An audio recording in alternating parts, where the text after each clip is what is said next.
Hi everyone, thanks for joining online. My name is Cass and I'm the Youth Engagement Coordinator here at RAC. Just a little bit about my background. I have a really good big passion for empowering young people and being able to create opportunities that sort of enable them to achieve their personal goals and professional goals, as well as give them the opportunity to see how they can help with RAC's vision, which I'll go into a bit more in the next slide. So with RAC, we are a purpose-led organisation and our vision is to create a safer, more sustainable and better connected West Australia. We do this through our safe pillar, through advocating for fewer crashes on the road, obviously for safer roads as well. Through our sustainability pillar, we look at how we can advocate for less pollution and creating healthier air for us to breathe, as well through our connected pillar as well, to get people to feel better connected in their neighbourhoods as well. So we kind of had this mission when I first joined in as the Youth Engagement Coordinator to come up with a youth membership that could obviously help show young people how they can contribute to our vision, but then also help them achieve their personal and professional goals. So before we did this and looked at the membership that we could create, we did a bit of research to sort of see what are those issues that young people are sort of facing and how we can help play a part in, lessening those issues that they come across. So I guess first, some of the key points that we sort of found through our research is that young people experience the highest levels of loneliness, especially during those ages between 18 to 24, when their feelings of social connectedness and interpersonal trust drop. We also saw that the transition through their life stages probably doesn't follow that linear approach that it used to back in the day. So obviously young people now have to, work full time, then they also have to study through TAFE, through uni. So they have less time to sort of go out into their community and actually be a bit proactive and, get to know their community and community members. We also found out that adults have a negative perception of young people, and that can obviously just stop them from actually wanting to go and do stuff within their community. I was a young person once, and I know that when I used to go out to the shops and stuff, you see a big group of young people hanging around, you're automatically going to think that they're probably up to no good when really, they're just out trying to socialise and hang out with their friends. And then we also found out, which isn't a massive surprise when we were doing the research, that young people have a lot of distrust with the government and authority organisations. So issues that sort of affect them, they don't feel like their voices are heard and they don't have that trust in those organisations to actually how they can sort of help mitigate their issues without knowing that, without getting what young people actually are thinking, really. So they have that distrust with government and authority organisations. And then also something that's really alarming in our field as well is the rate of road fatalities within young people is increasing every year. Even this year, the year hasn't officially wrapped up, but that rate is just increasing and it's really alarming for us. The most common ages being 20 to 29, and that's followed by young people that are aged 17 to 19. So once we sort of had all those research and did all our research and had all those insights, we came up with our new youth membership, which is RAC Ignite. And with RAC Ignite, it's a free membership for all West Australians aged 15 to 24. And we've basically designed it to sort of help jumpstart their journey into independence by giving young people the chance to sort of step up, take action and help create safer streets, more sustainable and better connected communities as well. Through RAC Ignite, our members get access to learn to drive information and car ownership as well. So hitting those stages of when they're going for their licence and then after they obtain their licence. They also get benefits as well and discounts for our membership. They get to participate in our annual leadership program, as well as our youth-led initiatives, such as our street makeover program, which is what I'm here to talk to you all about today. So our street makeover program basically has an aim to sort of teach young people how temporary and semi-permanent urban design and street improvements can sort of be used to create safer streets within communities and help bring people together. So those improvements such as extra seating along streets, introducing more greening elements such as trees, plants, and also colourful artwork as well are generally used throughout projects. And basically we want young people to sort of see how they can play a part in creating their ideal streets that sort of encourage people to walk, cycle, ride their scooters, and also provide social spaces that slow cars down and help bring communities together. So we're basically looking at providing an avenue for young people to work with local governments and organisations to sort of help build up that trust. So we obviously know that they have that distrust within organisations and those local government places as well. So with our program, we sort of want to help sort of build that new relationship and sort of build that trust in again with young people. But our goal is basically to show young people that they do actually have a part in creating a safer, more sustainable and better connected communities that they live in. So how we sort of deliver our street makeover program is kind of in like a 5-step basis. So our first step is collaborate, and that's sort of where we sort of identify our ideal project partners and also look at scoping out the ideal street or laneway where we can look at delivering our project. And that can take anywhere for up to 3 months, basically, for us to identify those partners in that ideal space that we'd like to work in. Our next stage, it's probably one of the most important, is promote. And that's really where we engage with the local community and sort of get their understanding of the space that we're working in and how they feel like it's unsafe, and then how young people can look at playing a part in creating a safer street in that community.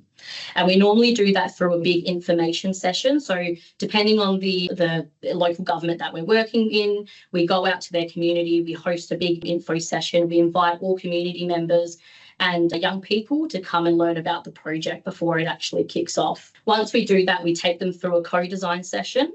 And that's where young people kind of do like a site walk. They identify strengths and weaknesses and opportunities on the street that they're working in. And then we use certain activities. One of them is called Spruce My Space, and it's kind of like this card game where they get to sort of identify and pick materials that they can use to build out their ideal street. And we also give them a budget that they have to work in as well. So from those cards and that budget, they then get to sort of hone in on what they actually need to deliver that project to make that street safer. We then go into probably my favourite part of the process, which is co-create.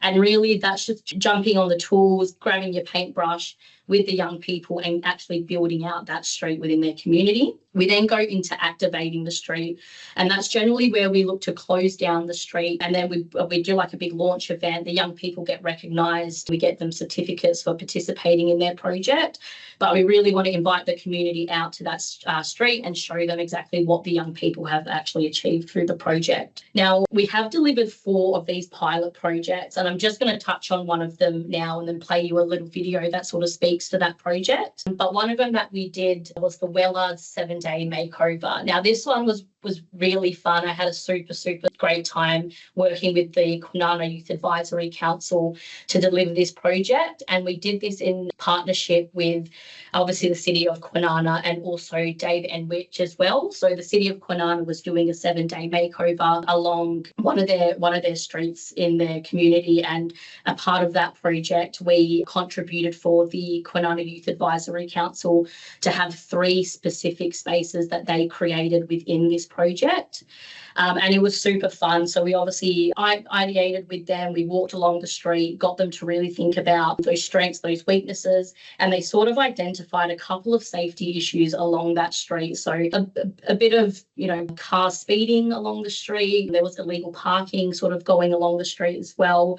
And also sometimes a bit of antisocial behaviour that would happen too. So they identified those key aspects, and then basically we worked with them to sort of workshop what we were going to bring out into the space. So as you can see, that top photo, they created what they called the arcade, and it was kind of like a little social nook. And they built like a chessboard, they built benches for people to sit on, they built a giant Connect 4 activity for young people that sort of would come through the train station, which was just at the top of the street, and that would walk through the street after school, that they could actually stop and socialise and actually do stuff with on the street.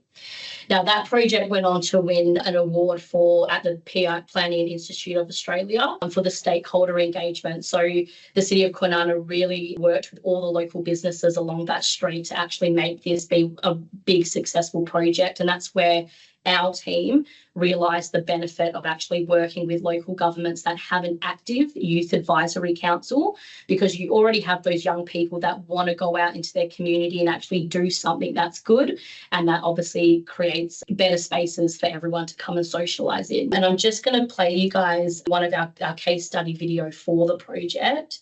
Hopefully it works. When we tested it, it did, but you never know with these things. So here we go. At RAC, we really wanted to find some young people, figure out what their ideas would be to have a space in their own town centre, and then work with them on co-designing those ideas and then giving them the chance to get on the tools and actually create it.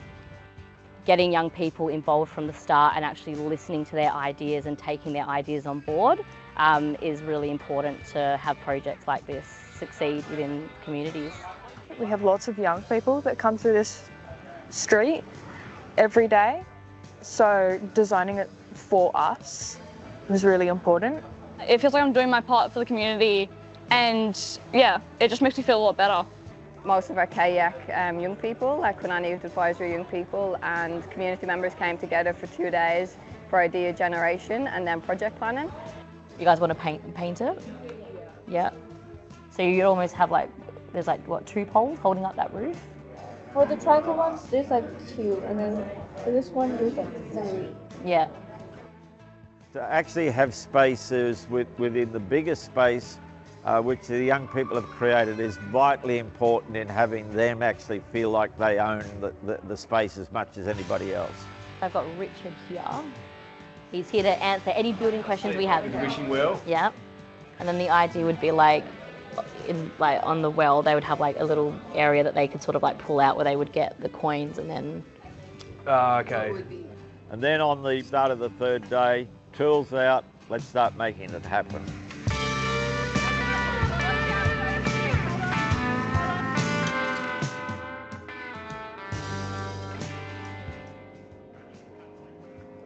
So this area here is the arcade.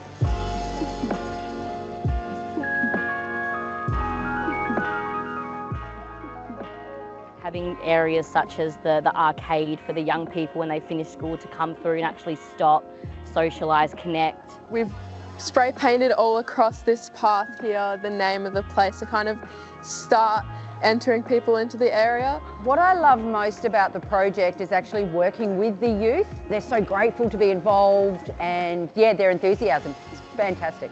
We spray painted lots of different hexagons onto the ping pong table as well, and this will be open to all the young people in the community to use. Everything we did ourselves, all the hexagons, the seating, and it was a really cool opportunity to learn how to use all those different materials as well. I have absolutely had the best time getting to having conversations with people and just getting a sense of feeling like I belong. My biggest highlight was learning how to do the spray painting. It was a really cool opportunity to work with Sam, the artist who got involved with all the young people.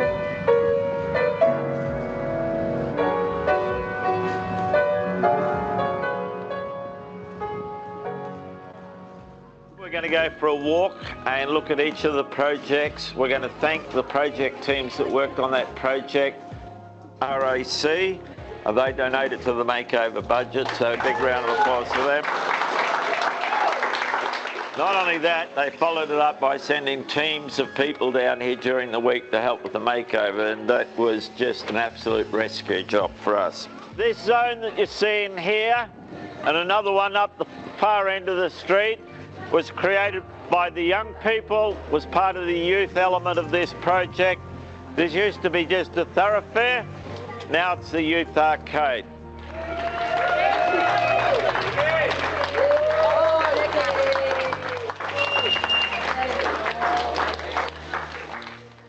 RAC, for the better.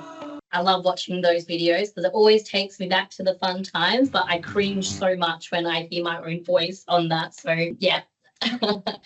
But yeah, so I guess basically we have some key insights that I can sort of go through and chat to you guys about from delivering our 4 projects. And the first sort of insight I would say is sort of keep it simple. You know, make sure you don't try to overcomplicate things when you're running these workshops with young people. Make sure your language is adjusted to a way that they can actually understand certain terminologies. So like, for example, we don't really use the word placemaking. We use makeover because that's probably one that they would understand a bit better. I always try to say it's kind of like a mullet. It's like business at the front, party at the back.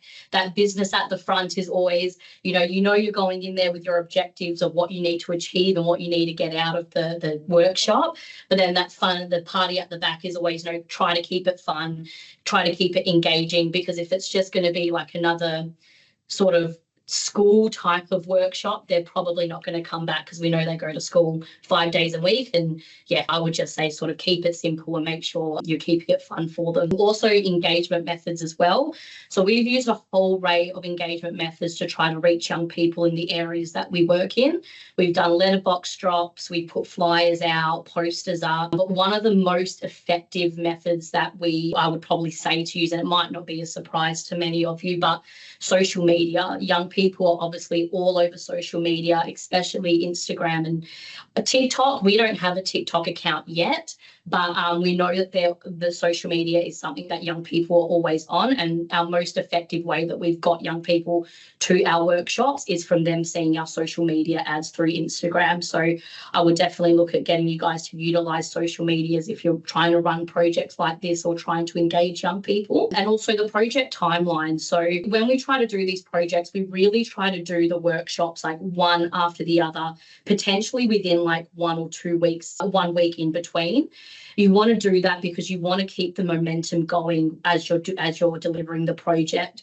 We've delivered a project where our workshops were probably a bit more spaced out, and we still had good engagement with young people, but we probably would have had better engagement if we sort of kept the workshops one after the other. You kind of want to do your info session, your co-design session, and the building stages probably within about the same month, I would say. Dave Enwick, again, with his 7-day makeovers, is a really great example of that. He does them within 7 days, and that momentum, everyone just is constantly there because that momentum keeps building and doesn't drop off. And also set the right expectations. So one thing that we do when we work with local governments is we sort of work out exactly what the scope of the project is. So kind of what's allowed and what's not allowed. You don't want to go into these workshops and sort of not set those right expectations with young people, because you don't want them to come up with ideas that are going to be too far-fetched that you're not going to be able to do. Or potentially maybe there's, certain permits and restrictions within the area that you're working in. So you definitely want to get that information of what you're allowed to do and what you're not allowed to do. And then you want to make sure that you're communicating that with the young people through the workshops when you're working with them. And make building it easy. So we've worked with Better Blocks. I don't know if people online might be familiar with Better Blocks and Krista Nightingale. She actually helped deliver one of our projects in Mosman Park. And one of the materials that we actually are using for an upcoming project is their WikiBlock material. It's super simple. It's designs of street furniture that's cut out using a CNC router on pieces of plywood, and the furniture pieces can just be hammered in together. You don't need screws, you don't need nails, you can use glue, but you want to try to keep building the spaces out very, very simple. As soon as you start bringing in like power tools and stuff like that, that's when it gets a little bit complicated. You might have young people come in that aren't familiar or know how to use certain tools. So making that stuff really simple and easy for them to do on the day is going to really be the best way, and make sure that they actually are delivering their projects and their ideas as well. And I guess just a little bit of our next steps of what we got coming up. So next year, we're actually going to be rolling out 4 more projects through our youth funding that we've put out. So we're currently in the process of just reviewing some applications that have come through from local governments, but we'll be looking to deliver 4 projects next year, which I'm really, really looking forward to. Our next project, though, that we have coming up that we're delivering in January is our street makeover project with the City of Kalamunda. So again, we're working with their Youth Advisory Council who are leading this project, and we're basically going to be working along Haynes Street to deliver a street makeover project there. And then we're also working with Realm, and they're basically creating what we're calling the RAC Street Intervention Toolkit. And this is basically like a toolkit that any sort of local government in Western Australia can sort of pick up and use as a manual of how to deliver these types of projects with young people in their community. So that's something to watch out for. We're sort of in the process of finalising that, but yeah, that's something that we're really looking forward to. And I guess just lastly, if there's anyone in WA online, and if, you know, what I've spoken about has, you know, sort of got your interest and you're sort of keen to sort of explore a project like this maybe within your community, you know, feel free to reach out. We're always looking for partners to collaborate with. So yeah, and that's me. Thank you so much for that. Cass, you did have a question there from Liz. She was wondering about whether it was localised research or general youth research that you used to sort of set up the premise of RAC Ignite. Yeah, so we kind of used like a bit of a mix. We did try to localise it specifically to WA, obviously with RAC Ignite being a WA-based membership for young people. So, for example, like Mission Australia do their annual youth report that they do each year, and that actually breaks down each part of WA. So you can look specifically to WA. We used the Youth Affairs Council of WA as well. So YAP is what they shorten themselves to. We got some information from them as well. And we actually also hosted, on top of the research that we did, a series of workshops actually for young people. So we reached out to all universities in WA and TAFE, and we invited their students to come and do a series of workshops with us as well to sort of make sure that we were getting the research correct and what we were putting together was actually something that they would find valuable for themselves. So yeah, a bit of both, but we did mainly try to keep it to WA. Is that good, Liz? Answers your question? Yeah, that was great. Thanks. Yeah, That's thank you. excellent. Thank you.